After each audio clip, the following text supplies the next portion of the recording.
Alright, so look, it's been a little bit since my last video game review, and I'm sorry this one took a little longer than I expected, but between all the not E3 gaming events recently, even just sitting down to really play this game and beat the main game took longer than I expected. But I finally rolled credits on it, so now I feel like I can talk about it. It is time for a review of the new Nintendo Switch 2 video game, Yoshi and the Mysterious Book. Yes, this is the latest installment in the Nintendo franchise starring everyone's favorite green dinosaur, Yoshi!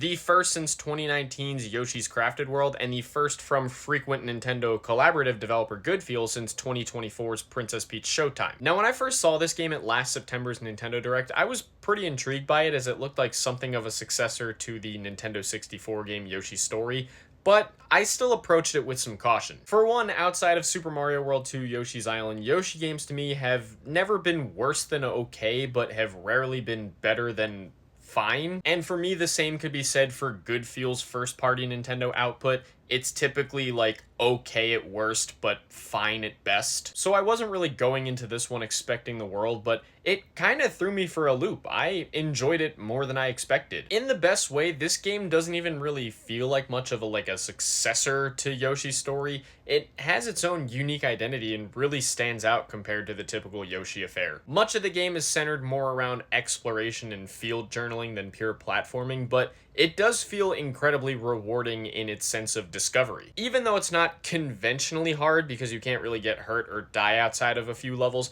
there is an interesting bit of challenge in the puzzle solving elements, and it does feel satisfying when you make a big discovery. I absolutely love the art style here, befitting the storybook aesthetic. It's got this watercolor painting type look to it, but also with a stop motion feel to it. But it looks amazing. Even with my previous feelings on them, Goodfeel always knows how to inject some charm into its games, and this game has plenty of charm in the visuals, the characters, the gameplay. It's a pretty fun and cozy time. I do think some of the puzzles could have been a bit clearer. The hint system as well could have been clearer, especially for a game that is geared toward a younger audience. And I do think some gamers might be a bit put off by the whole you can't get hurt or die thing in the game. And given how much stuff there already is in the main game, I can see this game being a bit overwhelming to 100%.